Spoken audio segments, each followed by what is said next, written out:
According to insiders from the royal circle, the Christmas celebration at Sandringham was almost derailed due to chaos in the Windsor family's plans and apparent tensions between some of the invited guests.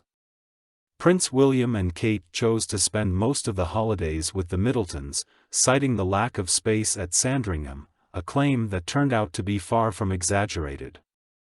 Meanwhile, media outlets paid particular attention to Prince Andrew, who was essentially forced to remain at his Royal Lodge residence to make room for Prince Edward and his wife, Sophie. The Grand Sandringham estate, despite its imposing exterior, proved to be neither spacious nor accommodating. According to Prince William, Christmas festivities at the castle usually involve approximately 45 people, the entire extended royal family, including spouses, children, and partners.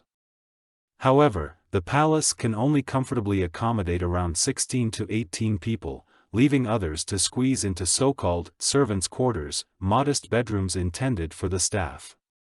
Narrow, creaky beds, mockingly dubbed fish sticks by British tabloids, and small, cramped rooms devoid of comfort became an unavoidable reality for many guests. Although Sandringham reportedly contains around 30 bedrooms, the exact number remains a mystery, as the estate is a private residence.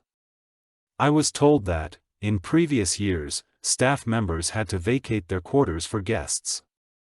Edward and Sophie, for instance, were placed in the servants' quarters because there was simply nowhere else for them to stay, noted royal correspondent Rebecca English.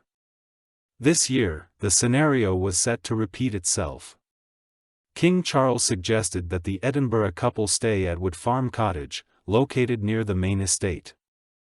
However, the same cottage had also been reserved for Prince Andrew and his former wife, Sarah. The Edinburgh couple refused to share the space with the Yorks, prompting Charles to intervene. In the end, Sarah persuaded Andrew to remain at his Royal Lodge residence.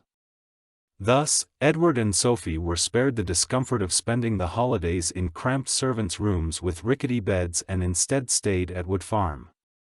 Meanwhile, William and Kate, as usual, settled in their cozy Anmer Hall.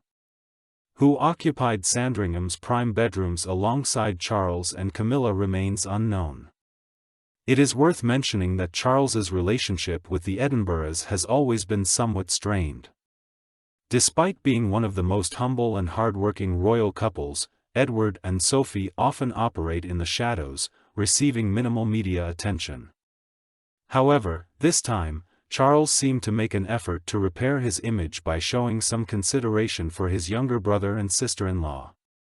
Interestingly, this act of goodwill was followed by a wave of media coverage praising Sophie as the secret weapon of King Charles and the monarchy.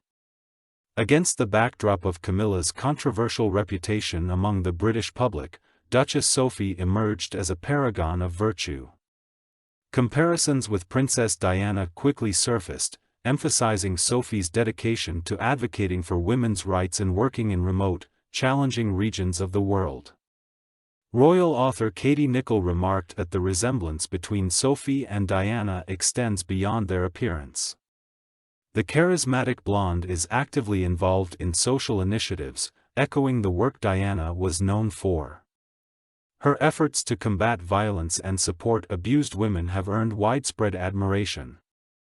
This comparison inevitably raises questions, as Camilla was previously presented as a champion of the oppressed. It seems the royal priorities may be shifting, and the king's favor is no longer a guarantee of public respect.